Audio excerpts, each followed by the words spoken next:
नमस्कार, one India Hindi में आपका स्वागत है। मैं हूं शिखा धूरिया। दुबई में वर्ल्ड एक्सपो का आगाज हो गया है। अगले 6 महीने तक दुनिया के 192 देश अपनी ताकत, तकनीक और कला संस्कृति को इस एक्सपो के जरिए दुनिया को दिखाएंगे। इस बार दुबई एक्सपो में भारत का दम पूरी दुनिया देख रही है, क्योंकि भारत का पेविलियन सबसे बड़ा है। वैसे तो दुबई एक्सपो 2020 में शेड्यूल था, लेकिन कोरोना महामारी की वजह से इसे टाल दिया गया था।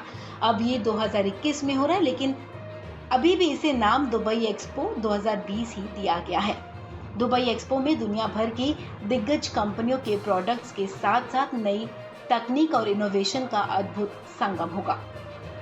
दुबई में इंडिया पेविलियन के उद्घाटन कार्यक्रम में केंद्रीय मंत्री पीयूष गोयल ने कहा कि भारत में यूएई के बहुत साझा हित हैं और हम प्रतिस्पर्धा में नहीं हैं। उन्होंने कहा कि हम एक दूसरे के पूरक हैं। इस लिहाज से यूएई के निवेशक और नेता भारत के साथ व्यापार करने और व्यापार के विस्तार के बारे में बहुत सकारात्मक हैं।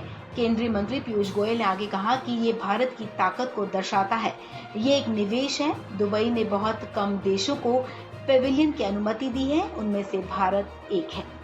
Has allowed a few pavilions, very few, who are very friendly countries. India is one of them. That even after 6 months, when the expo gets over, we can retain our pavilion. So we will be having a showcase of the India story permanently in UAE throughout the year. for many years.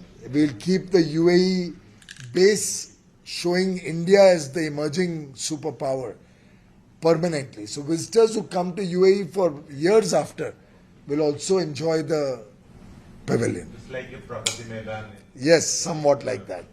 And of course, Pragati Maidan is also receiving a makeover. It will be one of the finest convention centers anywhere in the world.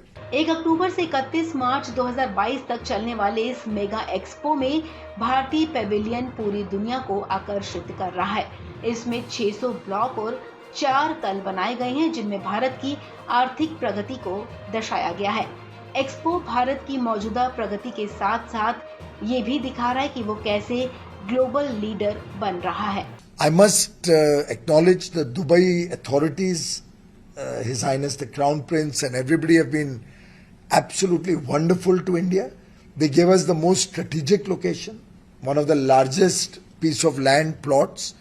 Prime Minister Shri Narendra Modi personally gave us ideas and a lot of guidance how to make the India Pavilion one of the best, how to showcase India as a modern, vibrant, technology-driven international economy. The mindset of India is being reflected in that pavilion. It's totally technological, digital. The facade is something unique. I'm sure you like it today evening.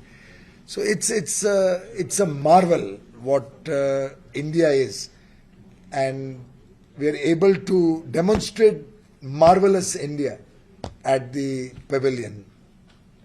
It will show the opportunities that India offers.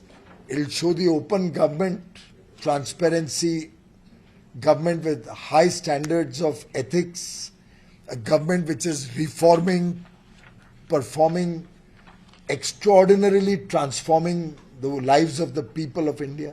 Bharat की तरफ से Dubai expo में Tata group, Reliance, Adani, Vedanta, HSBC जैसी दिग्गज कंपनियों के साथ साथ सैकड़ों बिजनेस ग्रुप हिस्सा ले रहे हैं। दुबई एक्सपो के जरिए भारत का फोकस न सिर्फ आर्थिक गतिविधियों पर होगा, बल्कि संस्कृति और विरासत को भी दुनिया के सामने प्रदर्शित किया जाएगा। इसलिए भारतीय पेविलियन के 4 मंजिल वाले पहले तल पर सांस्कृतिक विरासत को प्रदर्शित किया गया है। वैसे तो दुबई एक्सपो में मिनी वर्ल्ड की झलक देखने को मिल रही है, लेकिन हिंदुस्तान का रंग यहाँ सबसे ज्यादा बेमिसाल होगा। इस खबर में फिलहाल इतना ही। तमाम अपडेट्स के लिए आप बने रहें वन इंडिया हिंदी के साथ।